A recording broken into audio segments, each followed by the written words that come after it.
Welcome to మనా news Tirupati జిల్లాలోని ముస్లిం సోదరీమణులందరికీ బక్రీద్ పండుగ శుభాకాంక్షలు. చిత్తూరు జిల్లా కలెక్టర్ ప్రవీణ్ కుమార్.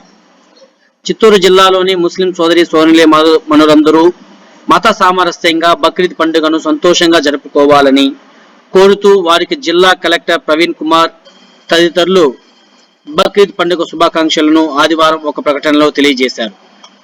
తిరుపతిలో బీసీ భవన్ నిర్మించాలి. టీడీపీ నేత నరసింహ యాదవ్ కు బీసీ ఉద్యోగుల వినతి.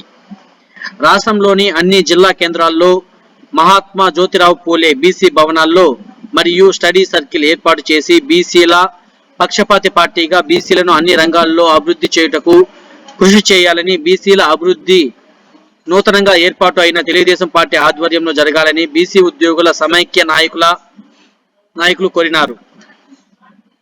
ప్రశాంత వాతావరణంలో ముగిసిన యూపీఎస్సీ సివిల్ ప్రిలిమినరీ పరీక్షలు 2024. జిల్లా కలెక్టర్ ప్రవీణ్ కుమార్. జర్నలిస్టు సమాజానికి ఎప్పటికీ రుణపడి ఉంటా. Puthalapattu MLA doctor Kalikiri Muralimohan. Tirupati press club లో పూతలపట్టు ఎమ్మెల్యేకి ఆత్మీయ అభినందన సభ. నన్ను హక్కున చేర్చుకుని నా ఎదుగుదలకు తోడ్పాటునిచ్చిన జర్నలిస్టు సమాజానికి తాను ఎప్పటికీ రుణపడి ఉంటానని పూతలపట్టు శాసనసభ్యులు senior journalist doctor K Muralimohan అన్నారు. జర్నలిస్టుగా సమాజానికి సేవ చేస్తూ ఎమ్మెల్యేగా గెలుపొందిన మురళీమోహన్ ను ఆదివారం తిరుపతి ప్రెస్ క్లబ్ ఆధ్వర్యంలో ఆత్మీయ అభినందన సభ నిర్వహించి ఘనంగా సత్కరించారు. యోగా ప్రతి ఒక్కరూ నిత్యం చేయాలి. తిరుపతి ఎమ్మెల్యే ఆరణి శ్రీనివాసులు.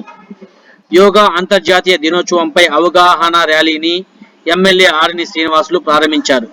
పతంజలి యోగా సమితి, భారత స్వాభిమాన్ సంయుక్తంగా ర్యాలీని నిర్వహించాయి. ఇందులో భాగంగా ప్రకాశం మున్సిపల్ పార్క్ లో యోగా నిర్వహణ జరిగింది. ఈ కార్యక్రమంలో ఎమ్మెల్యే ఆరణి శ్రీనివాసులు పాల్గొన్నారు.